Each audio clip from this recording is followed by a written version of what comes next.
right, good morning. Welcome to Sunday Civics. My name's Tom Christie. Thanks for tuning in. It was Turn Back the Clocks week, so hopefully you enjoyed an extra hour of sleep, and we appreciate that extra hour. I want to do it again next week. I wondered if we had this every week. When would it be light and dark? Anyway, also learned that not every state participates in this. Arizona apparently doesn't turn their clocks back or forward ever. It's always the same time in Arizona. Go figure. Anyway, what happens in November when the weather turns cold is we have elections, but we also have budgets, and budgets are due usually November 1st. In most municipalities, our calendar year, January 1st to December 31st. And that's a little known or a little anticipated thing that the budget has to come out. You know, people are running for office or at least involved in elections in October. And also they got to put together a $100 million budget in October. In Erie County, the guy has to put together $1 billion budget. So it's very stressful and a lot of stuff going on in August and November. But anyway, last week, the Niagara Falls city budget came out.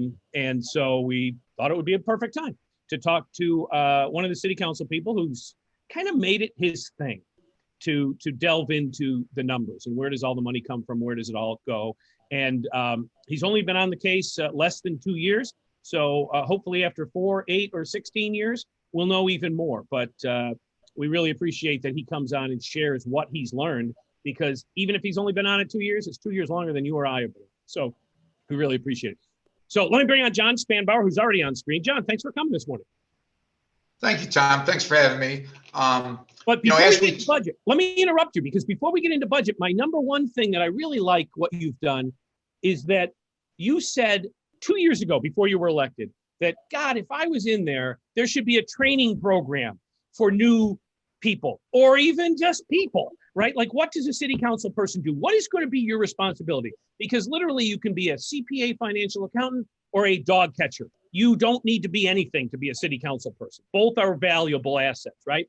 But you don't know what to do. So we have 3 newly elected people who have never served, much less on the city council, in any form of elected government. And you took it, I think, you can tell me if I'm wrong, all upon yourself to create a training manual or a class or something.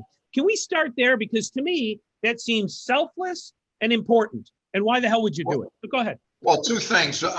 You're right. And that's not my idea. Okay. In 2015, one of the recommendations of the Financial Advisory Panel, who had many recommendations for the city, is they knew the city needed a orientation program for newly elected officials. So when I got elected, I started looking at all the advisory panel's recommendations, both through our Niagara Falls panel and the New York State recommendations. And when I got in office, and I was lost when I first couple of months in office, with really no one giving you information unless you asked. You had to seek it out. We did not have a formal orientation program. My previous employer, Niagara University, and many people I hired, you started off with an orientation program. You know, so what I did, working with my council colleagues, I put a draft of an orientation program together, sent out the draft, looked for feedback. We got some feedback. Right now we're in the final draft of the orientation program, and really it's simple things. How to read the budget. If you haven't been associated with government budgets, they're hard to read. Okay. You know, we'll look at financial oversight. Really, what is our role? And a lot of this stuff is explained in the charter, but it doesn't go into the detail that we need to go into. It'll be simple things. When I got in office, I didn't know where my office was. What phone was I going to use? How do I get business cards? So those are all things that'll have a step-by-step process. Some of the other things that are in the orientation guide is the resources that are available to government officials. For example, there's NICOM, New York State Conference of Mayors. What a great resource it is for any government elected politician. They also will provide a handbook for newly elected government officials. So that'll be something I was unaware of that I learned quickly about.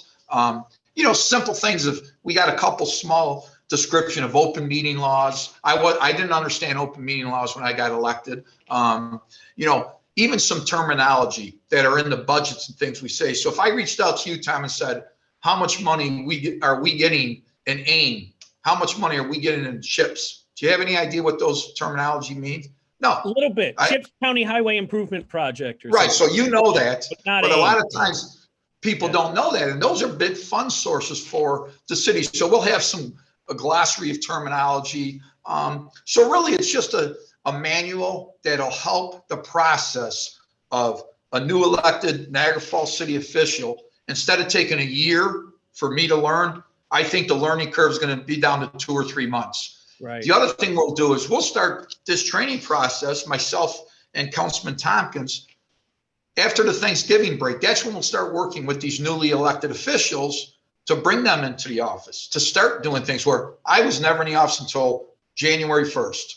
So we'll start doing a few things to get them their feet wet before they enter office on January 1st. So those are some of the basics. I think it'll be a good process. It'll be a better prepared city councilman. And like I said, it was not my idea. It was recommended by the Niagara Financial Advisory Board back in 2015. Now, why is it taking us this long to implement? I don't know. You know, there were. I remember that report, and there was, I think, 7 rock solid recommendations. These need to be done, and I don't know that any were, but to even go back to that and find that report, I don't even know anybody that read that report. You know, so that alone was fantastic for you to pick up that ball. Well, Tom, I have to tell you, the state controller's report in 2017 and the Niagara Falls Financial Advisory Panel report, all we got to do is I've got those items highlighted. Those are steps we need to take, and we've taken some of them.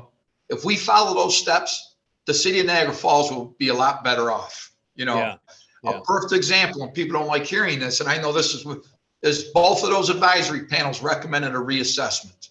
I will be pushing for a reassessment during my time in office, and it will not come easily. People will be very opposed to it, but for the benefit of Niagara Falls, we need to complete a full reassessment. You know. Well, you know, boy, I don't want to jump all over the place, but a reassessment, and is it common to have the two level type of assessment, commercial, and is that common, or is that unique? No, we're one of the only municipalities that have that right now. And what's the benefit or negative to that? Why do you have it? Well, let's say back in, I think it was mid 80s, they put it in, and we had some businesses that were doing well. So you were trying to keep the homestead tax lower than the non-homestead, and eventually we got too far apart, and now our businesses are suffering with the large discrepancy we have between homestead and non-homestead. The way you can make that closer is a full reassessment, and that's the only way we can ever get to a fair tax system with homestead and non-homestead. So I'm learning even more and more about the reassessment because I'm going to be talking about it more, but you know, it's something. What does that take? A simple vote of the council to have a reassessment, or an act of Congress, or what? Yeah, we would do a resolution, put a resolution forward. We'd have the council vote on it. And once that resolution is done, it would go to the administration, and then we would look. And again, the big thing is funding it. You know, I've been told it's about $800,000 to $1 million cost for a reassessment. Okay. Now, are there funds out there? I believe that the American Rescue Plan can't provide funds for a reassessment. There you go. You know, so it's something we're researching, and I know that was something we weren't talking about, but I mention it every time I get on because I think it's to the benefit of Niagara Falls to have a reassessment. You know. Well, I could talk to you all morning about one specific topic, but let's get to the whole budget thing, and let's get to the budget. Get some graphics up here for us. So this book is the proposed budget, the mayor's budget of 2022. The book has about 151 pages, 3,000 budget lines that we will go through.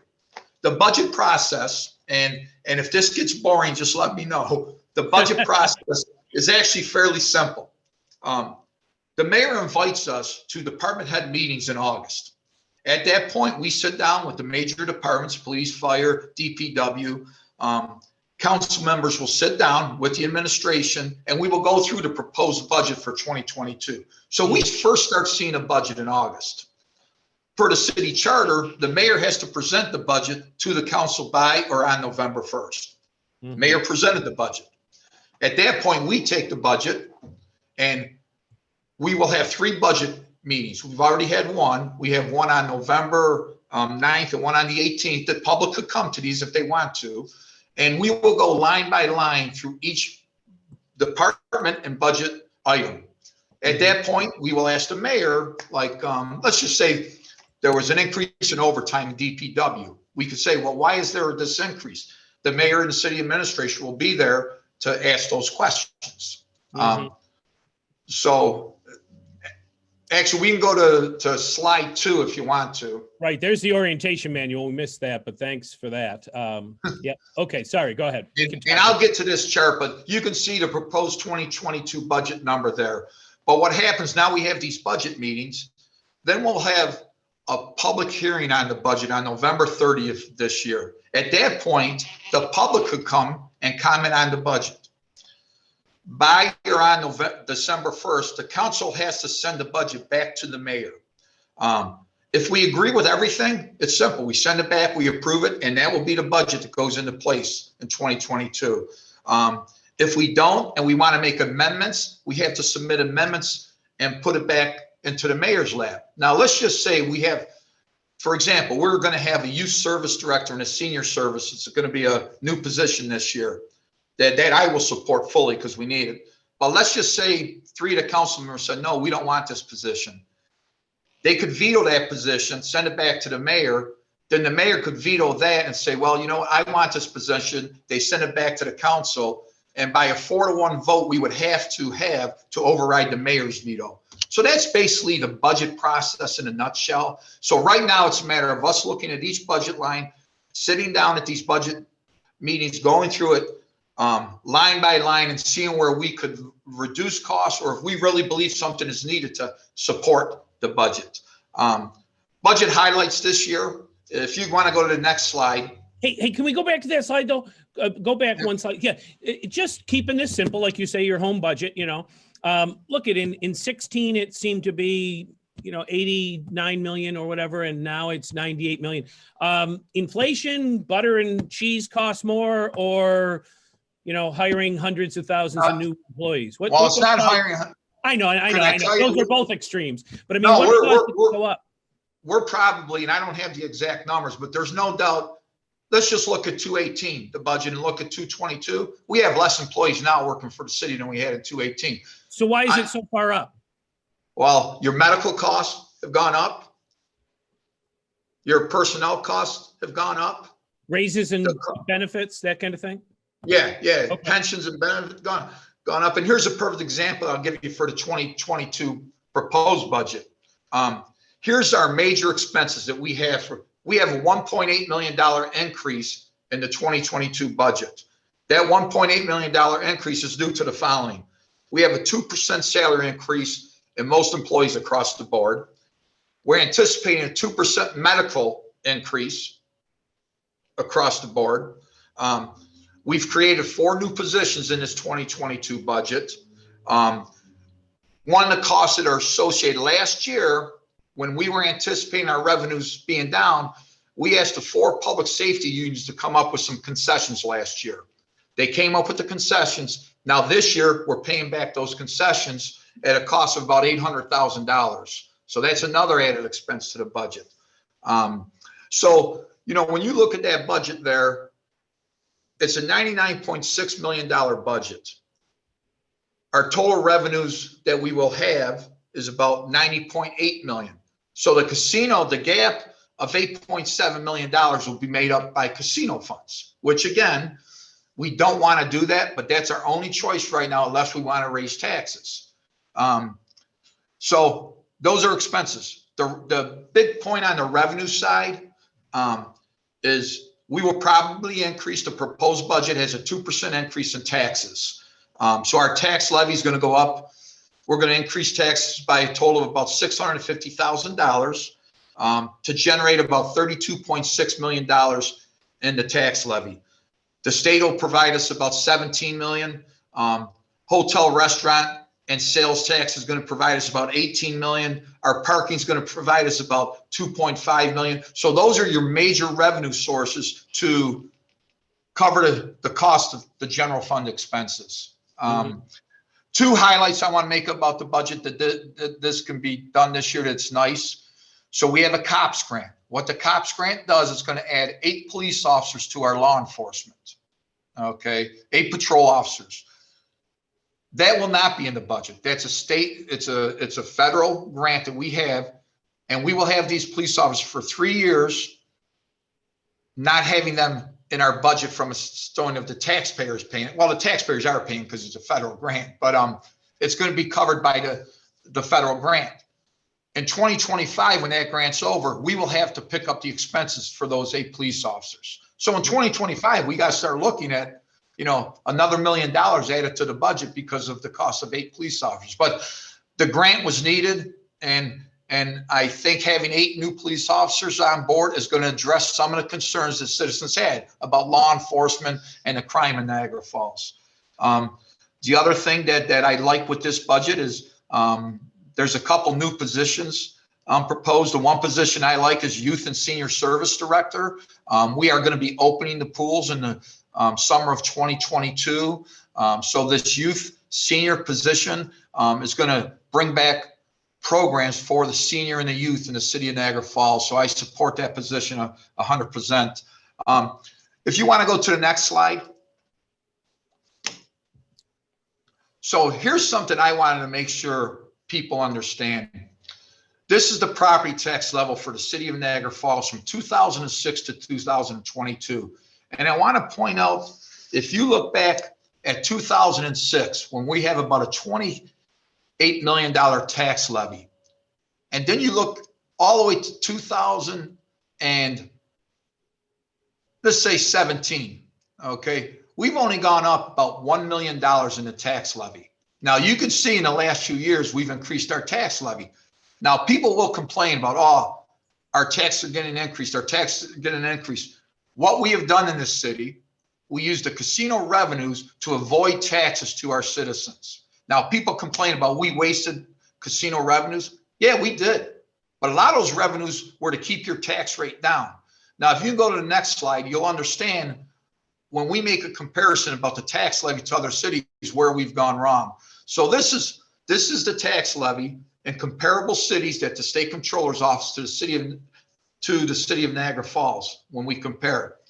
When you look at Niagara Falls in 2003, our tax levy was 24.8 million. If you look at it 2019, it's 31.2 million. Let's take the extreme case. Go over to Utica. Their tax levy in 2003 was 16.3 million. Now they're up to 29.1 million. They increased their taxes from 2003 to 2019 by 78%, the tax levy. When you look at those numbers and you see we only increased it by 26% over the same time period, we used those casino funds for tax avoidance and it's hurt the city. And that's my own belief. So when people talk about taxes and you look at comparable municipalities, Niagara Falls has raised their taxes a lot less than other cities. And I think that's hurt us in the long run, So that's kind of a snapshot of the budget. I don't know if there's questions you have regarding what I just mentioned or. Well, my general thing would be, what do you anticipate people saying about this? You've been on the streets as well. The article in the paper came out, 7 or 8 days ago. Have you heard anything from anyone else? I know that you've been working on the budget, so it's kind of like, no shock to you, but has anyone said, oh, my taxes are going up again, I hate you, or I love you? I mean, no,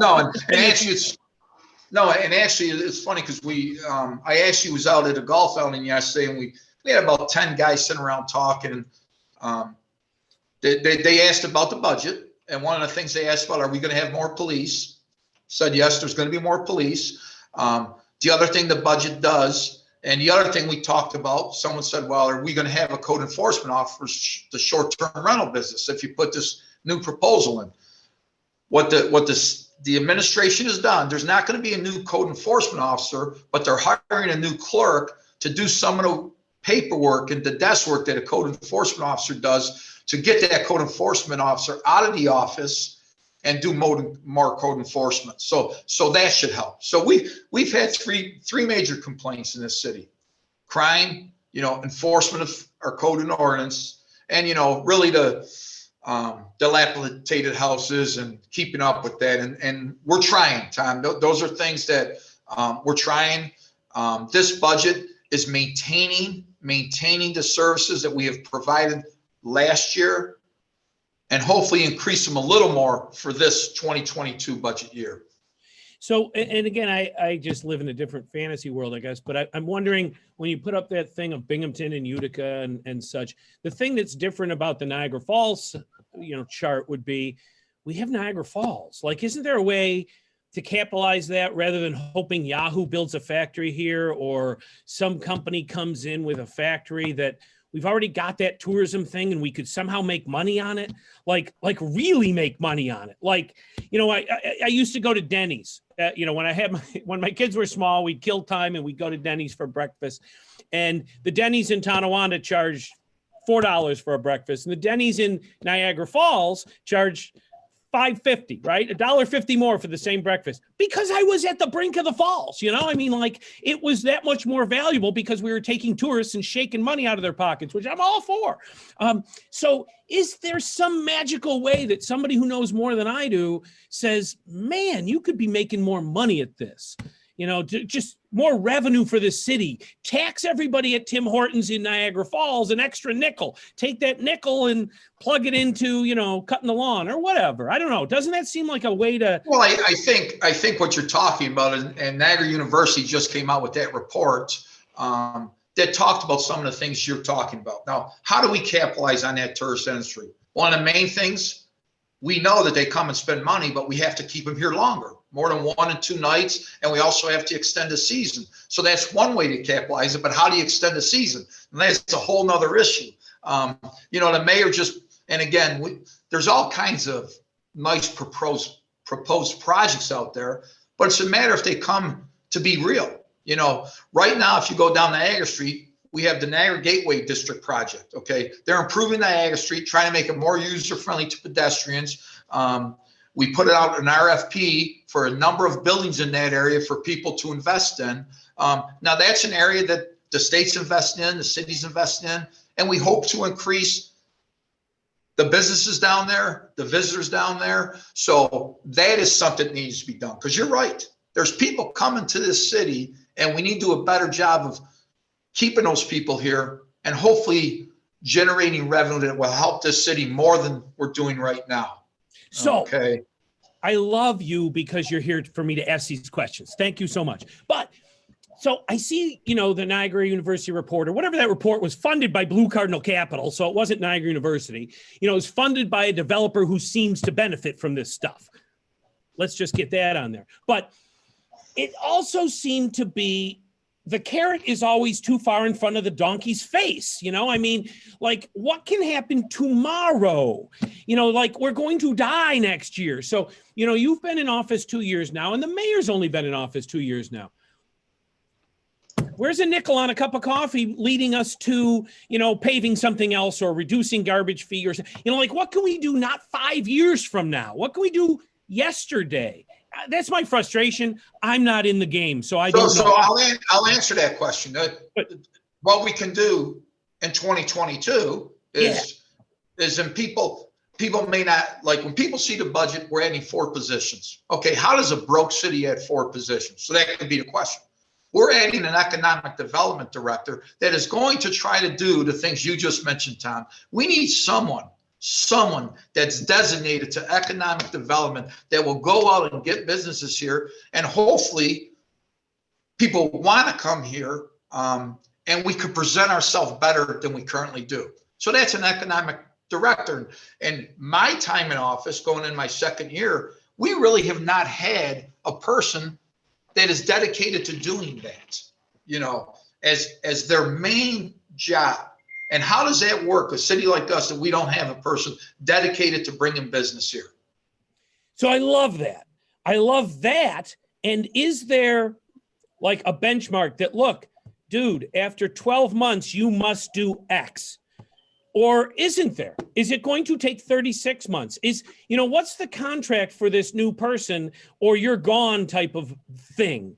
Or isn't there? I understand it's a tougher thing and I'm not in the game, but does this person have, a task that says, God darn it, I better have 5 cents on a Tim Hortons cup of coffee to pave a road on 3rd Street. I mean, I don't know, but is So there? that's the question. So that's the question. You're 100% right. That's the question during the 2023 budget process. We say, what has this economic development director done? Mm-hmm. Okay. What has the youth service director done?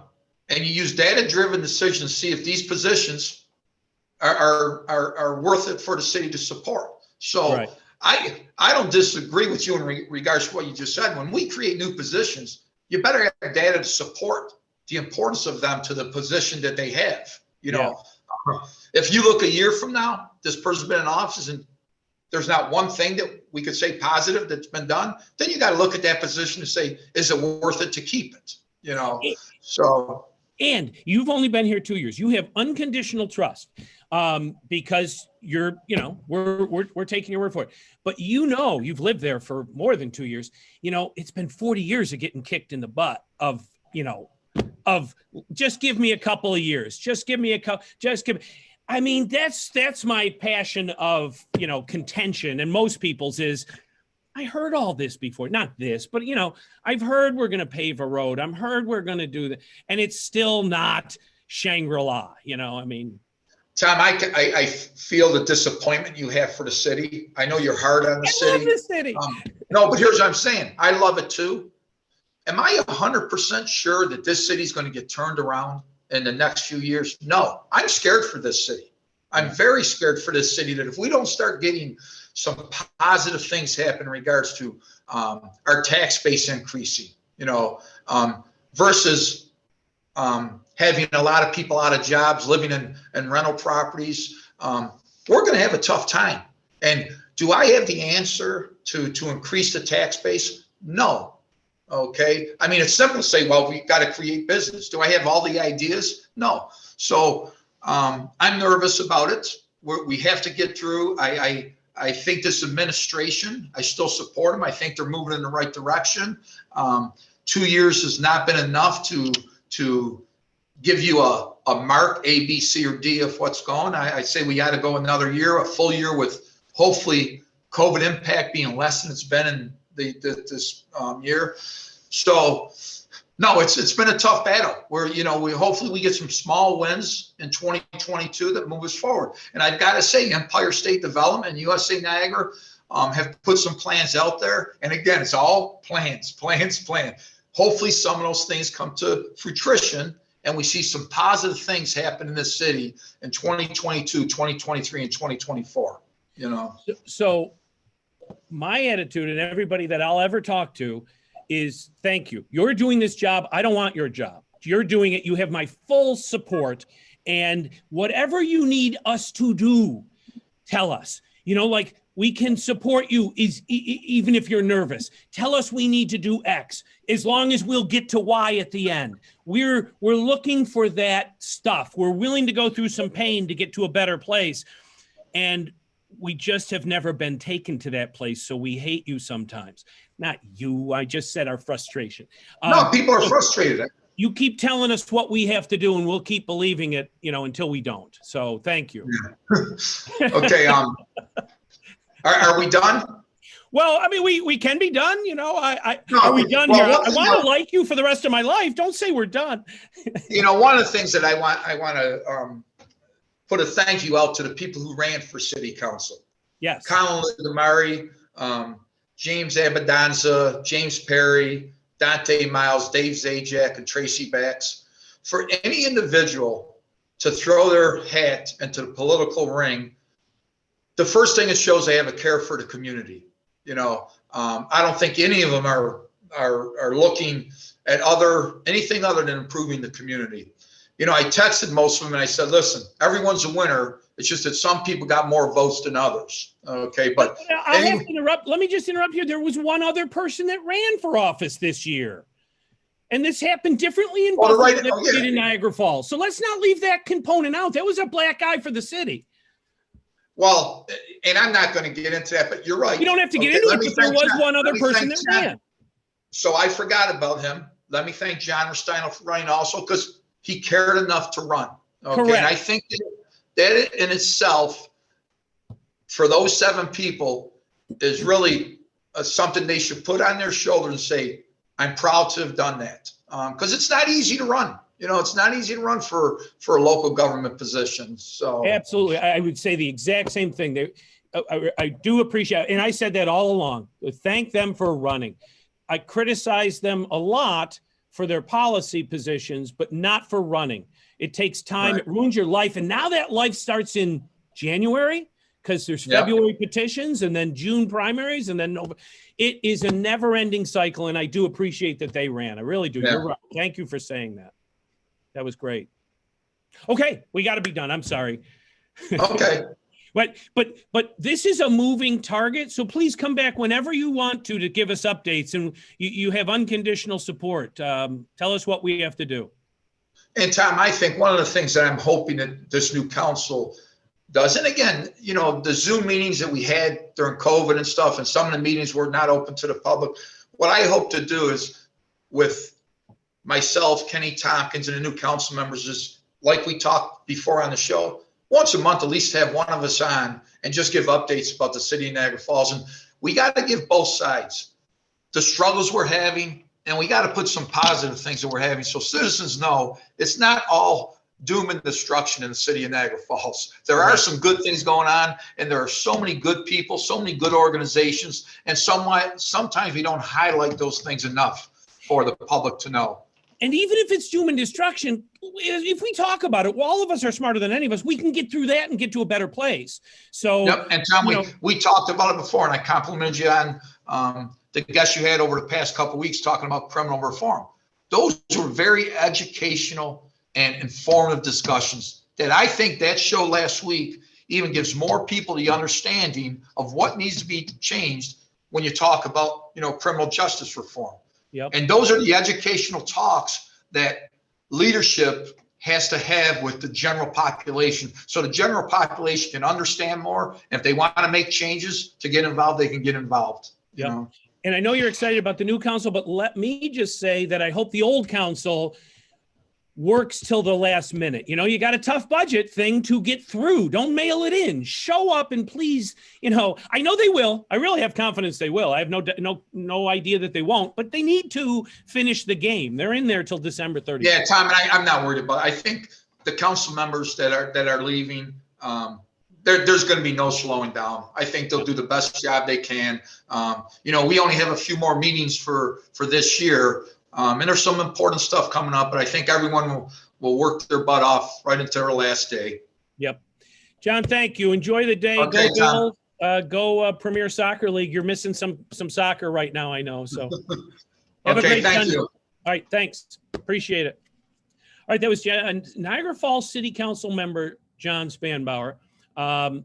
It's so funny when you introduce somebody like that because they're 100 other things, right? I'm sure he's a parent, he's a husband, he's all kinds of things. So, but for our purposes today, he was Niagara Falls City Councilman John Spanbauer. And the budget is incredibly important, incredibly dry and dull, but we have to get through it. These are where this sets up the whole next year. If we're going to complain or discuss or vent about anything, it really starts right now. So anyway, can't thank him enough for putting the time in to understand that enough to regurgitate it to us. I want to switch because elections just happened. The budget's very important, but elections just happened. And elections are very civic-minded things. And now that they're over, what really did happen? What happened on Tuesday? So I always go back to people that that at least I can learn from when we do that. And one of those people is a friend of the program, Dave Pfaff, good friend of mine. And I don't always agree with Dave. It's so funny. This is why I love talking to him because I come away thinking differently than I went in. So I wanted to ask Dave to join us today and just give that perspective of the statewide, national, for once leave Niagara Falls and go, where is the populace? What's the temperature of the public out there today? Because lots of things happen on election day. You envision one thing and you wake up and something else happened. And I don't know what those things are. So anyway, there's Dave right there. You've seen him before. Hey, Dave, thanks for doing this today. No problem, Tom. My goal in life, Dave, is to replace that painting behind you, which is very nice, by the way, but I envision it differently. And What would you like it to be? I'm going to get you a different picture back there that I want to see.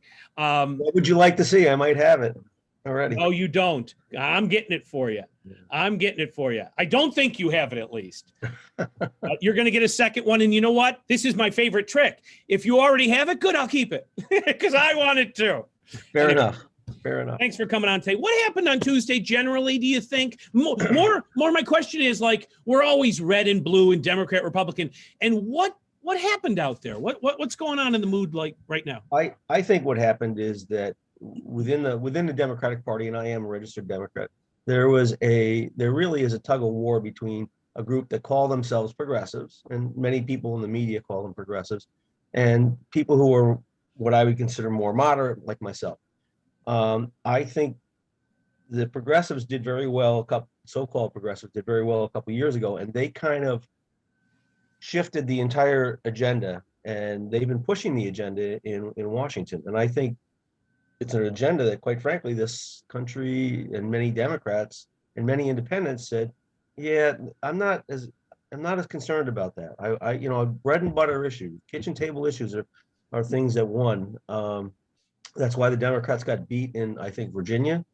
Yeah, I think the tug of war in Washington between the conservatives and moderates, whatever you want to call them, or conservatives, progressives, it is hurting Democrats.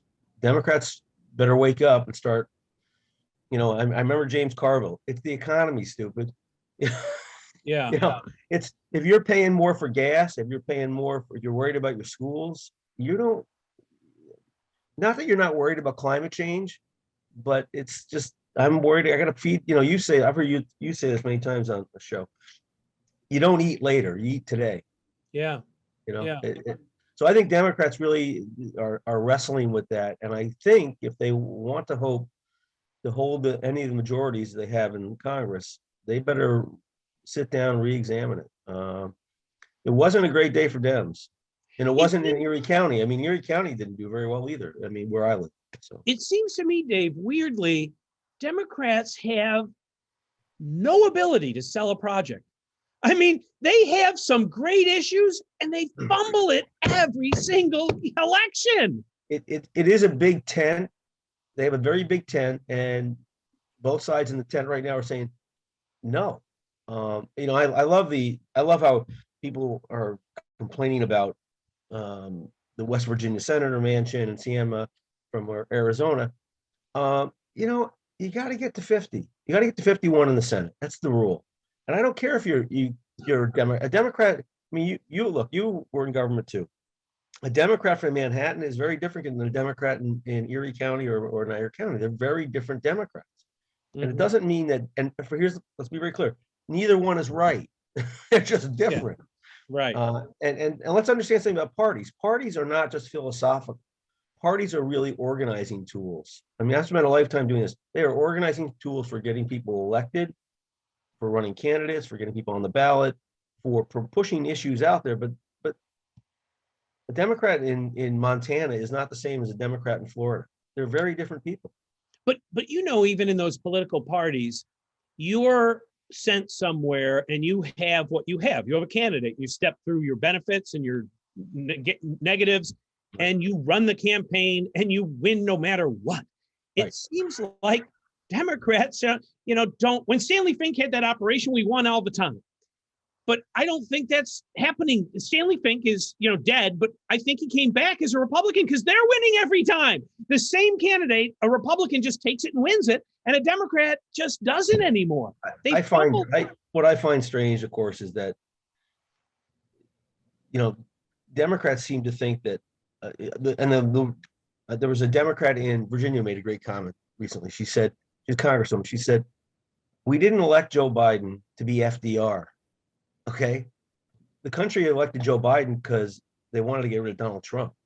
I mean, I don't want to, I'm not anti-Trump. I'm just an analyst. But they are, to then say I have a mandate to do this. No, you have a 6-vote majority in the House and a dead even Senate. You don't have a mandate.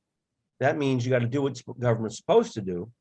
sit down every day at the table and say, well, this is what I want. This is what I want. And you keep negotiating. And at the end of some day, you have agreement on something. And then you go back the next day and you start negotiating again.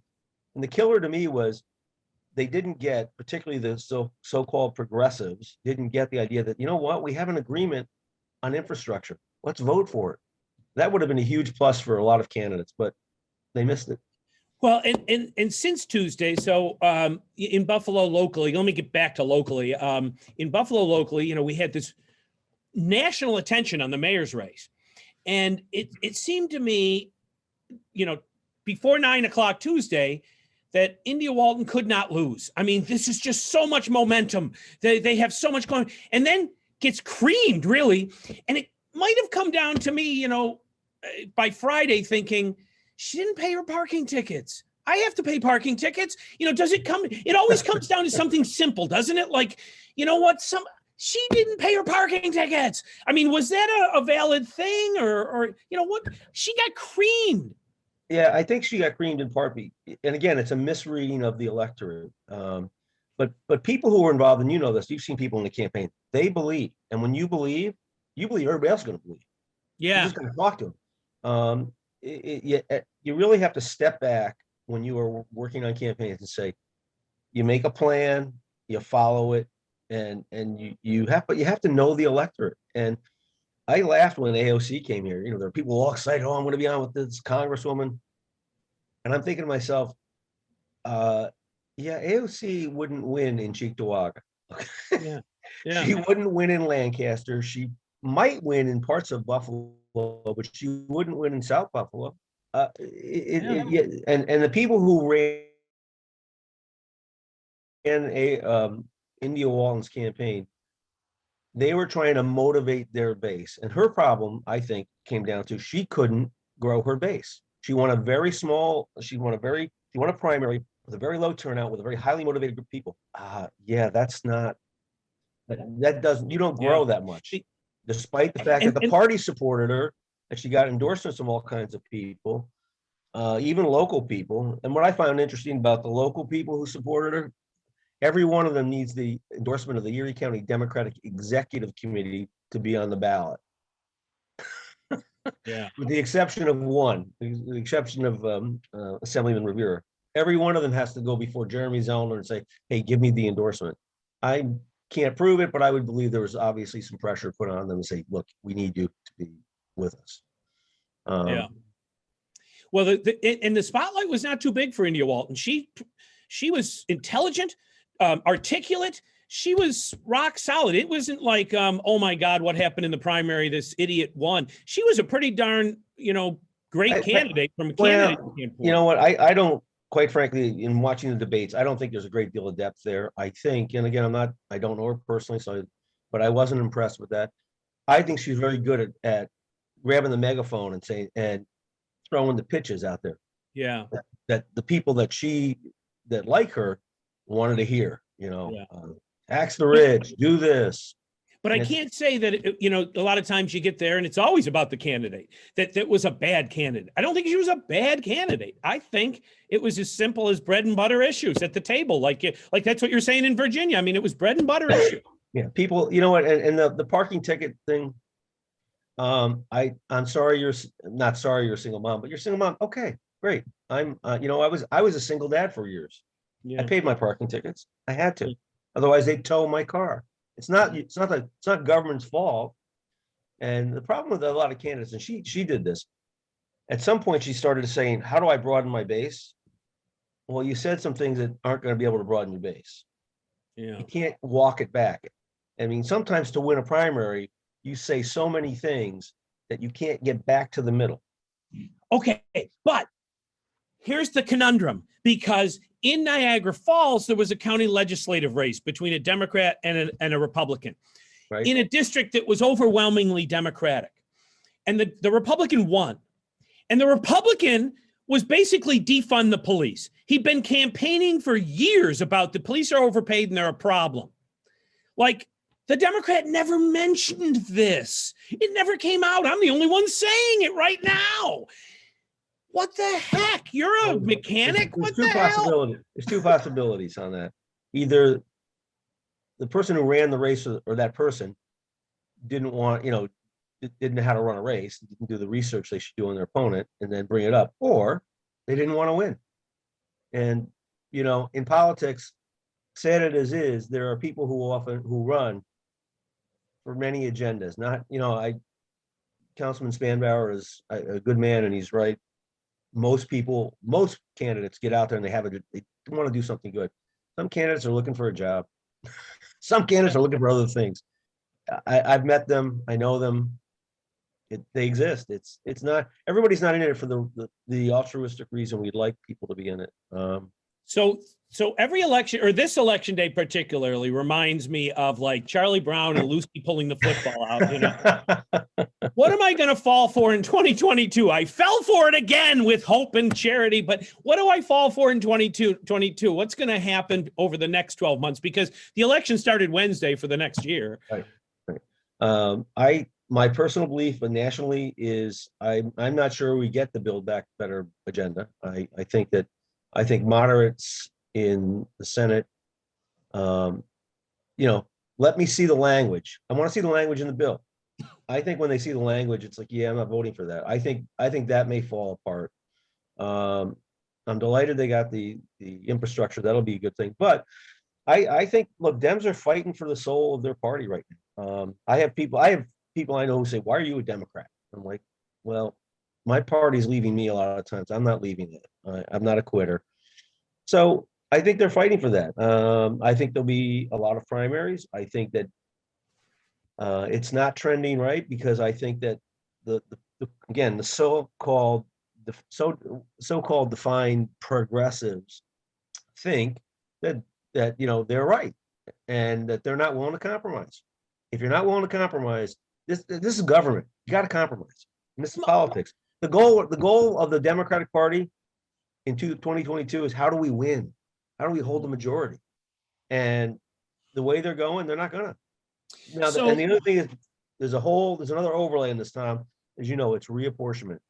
In those states, the Republicans control reapportionment. They probably are going to pick up 15 House seats. In the states the Democrats control, they might pick up 5, just by cutting the lines differently. Yeah, that's a huge problem. You mentioned a lot of primaries, and that would encourage me because for the whole career, I mean, we met Chuck Schumer when he was an assemblyman in Albany. We know him. Right. I'm a big Chuck Schumer fan. Chuck Schumer has been on the watch when they funded Tesla at $1 billion. And we saw that $200 million of the equipment was just junked. And Chuck Schumer is currently pouring cement in the Alabama swamp. That isn't a swamp. That's the name of the place. It's a protected land. And they're building an industrial facility pad that is Tesla too. It'll never happen, right? Why isn't that in downtown Niagara Falls? Is anybody going to primary Chuck Schumer? God damn it. Probably not. So give me some hope here. I want something to happen. You know me, I don't think primaries are bad. I think primaries are good. I think voters, it's a thing I keep telling people, friends of mine who are blanks, don't be a blank, be a Democrat, be a Republican, be something.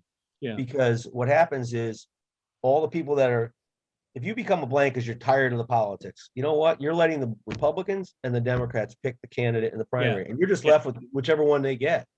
Please re-register as a Republican or a Democrat. I don't care which. And you know what? If you don't like it, tell them you don't like it and tell them you're going to change it. And you're going to run your own people. That's happened, in the town of Lancaster. The Republicans and Democrats cut a deal. They dumped a couple Republicans, cross-endorsed each other, and that entire slate that they did this little deal were swept out on Tuesday. People don't want politics, don't want government like that. And I've heard we're trying to get past the politics of Democrat versus Republican. That's why we're cooperating. No, you just decided to cut the spoils up between yourselves. Yeah. You want real good government? Run. I encourage people to run. My services generally are free because I'm retired these days. I don't really care. Yeah. I want better government. I want better people running. Yes. And we need that. And the leader, you know, when the party chairman in Erie County is also the Board of Elections Commissioner,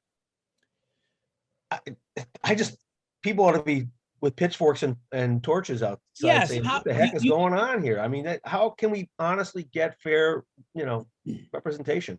You want to ask, how is that possible? But we have that so many times. I know. People are anesthetized by this because it's wrong and it just continually happens. It continually happens because, again, people have lives. And you know what? Inflation is on the rise. And by the way, that's another huge issue for the Democrats next year. I mean, when you're paying more for gas, and you're paying more for, I'll give you a kitchen table ad. When bacon costs what it's costing now, Mhm. people are upset. And you know, I've seen people in the store look at their bill. I said, they're like, how can it be this much?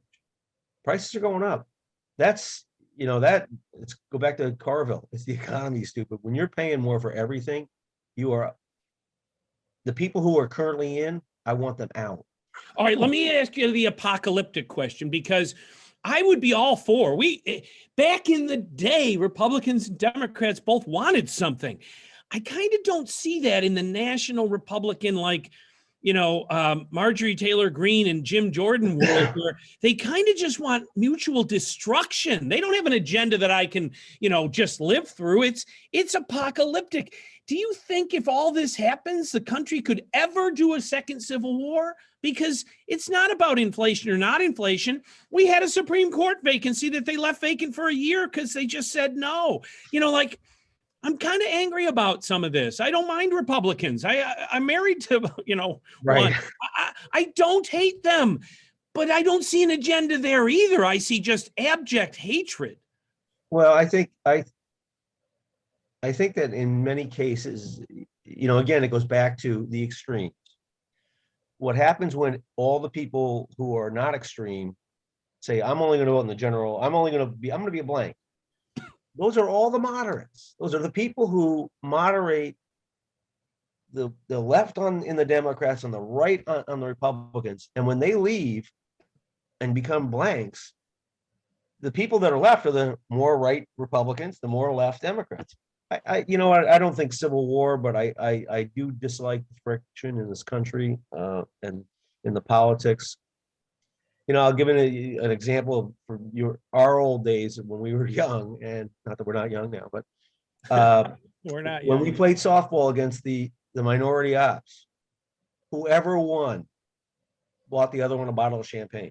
Yeah. We went out to the same bar and we bought a bottle of champagne. Yeah. When we worked special elections, we knew they were there. They knew we were there. There was no hatred. Yeah. It wasn't, and it's not a game. We were both passionate about what we wanted. We both wanted to elect our people because we believed in what they believed in, but there wasn't the hatred. And there wasn't the vitriol. I mean, you know, look, I don't think, you know, I look at the Senate, I don't think the Schumers or the Manchins or I don't think a lot of the old timers there have the rancor. You see a lot of the new ones, it's vitriol. You're right, it's hatred. And that, you know, we're all Americans. We may disagree, but we're all Americans. And I don't know if we remember that often enough. And I don't know if I'm told that by some of the TV, you know, talking heads. We're not told that anymore. Well, and you know, that's the kind of thing, you know, when you get to schools, you know, civics should be taught in schools. Well, you know, we're all Americans. When the election's over, it's over. Okay. Yeah. Let's stop talking about stealing elections. Let's stop. I mean, I've worked at the Board of Elections. You know, boards of elections are not designed to steal elections for somebody. I mean, despite the fact that I think the chairman shouldn't be the commissioner of the Board of Elections, I don't believe they're stuffing ballots or doing things like that.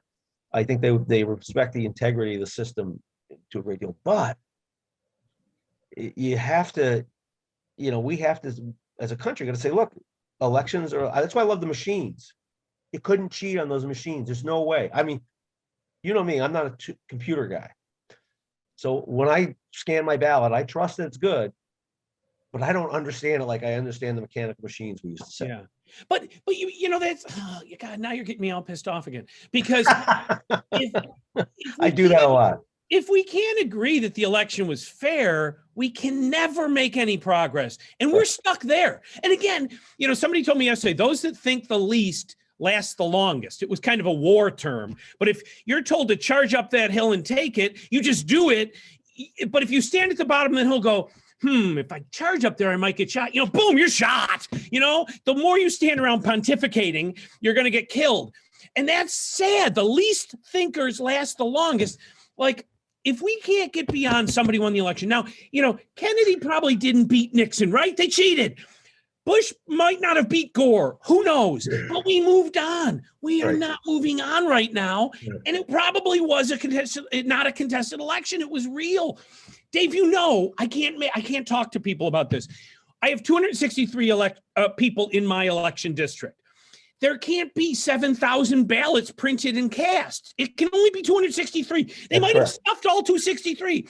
Well, when I talk to somebody who will not agree that, that the election was, over, they can't answer me that. Well, you're just an idiot or you're a liberal. I'm like, no, I'm trying to discuss with you that they can't fix the election. It's sad, quite frankly. And that is, candidates need to do more and parties need to do more to address that. I actually had an opportunity to see Ralph Larigo, the chairman of the Erie County Conservative Party, at a conservative breakfast. And you know what he talked about? It was interesting. He talked about we need to tamp it down. We need to agree that we're all Americans. We all want the same things, right? We all want our kids to get an education. We all want to live comfortably. We all want people to have jobs and enough to eat. And we all want a better life. We disagree on how we get there sometimes, but we all want the same things, and we all need to work together where we can. And that's again, that's the whole thing about the Congress. You go in, you argue, you come out with something. Tomorrow we'll go back and argue again. I wanted to know what the temperature of the nation was, and you just told me, and I believe it. How is this possible that the middle of the road person, who I just believe everything you said, is the head of the Conservative Party? I wouldn't have believed that 20 years ago. I wouldn't have believed it 10 years ago. But that's the most logical statement we have locally, and it's the chairperson of the Conservative Party, the most logical person in Western New York. The thing is this. I think that people people fundamentally want the right things. Not everybody. I don't think so anymore. That guy does. You know what? But I think a lot of people don't understand that again, somebody would say he's a conservative. When he says that, I'm like, yeah, he's not. He differs with people on some issues, but he's a reasonable person. And that's the problem, is we need more people being reasonable. The reasonable position is the chairman of the Conservative Party. Yeah. That's phenomenally clear this morning. I love that. You did your job. You answered my question. That doesn't happen very often. No, it doesn't. And that's unfortunate. But I'll go back to something we spoke about on a show previously. The real key is people need to stay involved. Civics is not a 1 hour on Sunday. It's not a lesson in class. It is watch your government, watch your elected officials. When they're not doing it, call them out. When they're doing it, say, hey, good job, good job. And support him. Like John Spanbauer is here. He doesn't know what he's doing is right or wrong yet, right? But we have to support him as long as he's trying very hard and taking our, and listening and saying, okay, I see what you're saying.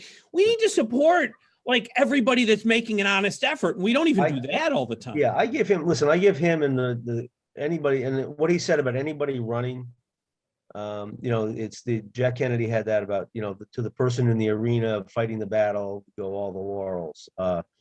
I'm paraphrasing, but Eddie Roosevelt. Okay, well, you stole it, but I believe that. I believe that people trying, you got to try, and if you're not willing to try, then it's not going to work. And everybody needs to be involved. And I have people say, why aren't you just retiring? Like, yeah, it's not happening. No, because you'll die. I mean, you're going to die eventually. I was raised by my parents who said, if you see a problem, you have an obligation to do something about it. I think you were raised by wolves on one of the 7 mountains of Rome, but that's just my opinion. It was a nice mountain though. keep trying. Everybody's got to keep fighting and keep working. But again, the other side is not the enemy. They are just Americans with a different point of view. The counterintuitive thing that you've said also today, one, you've answered the question. Ralph Larigo is my hero of the day. But the other thing is that's counterintuitive is you've got to god darn join a party. You have to. Yeah. Being on the sidelines does not help. Join one of the wackier ones or fringe ones. I don't care. You must be in a party and then change that party if you don't like it. Right. You can't just quit. Right. You can't quit. Right. And the problem, again, remember, if you are not a member of a party, you are letting the parties pick the candidates. Yeah. Okay. Two bites at the apple is better than one. All right. Well, next time that you come on, because you will come on again, because I will call on our friendship to make it happen. If you know you don't like to do it, is that picture will change behind you, I hope.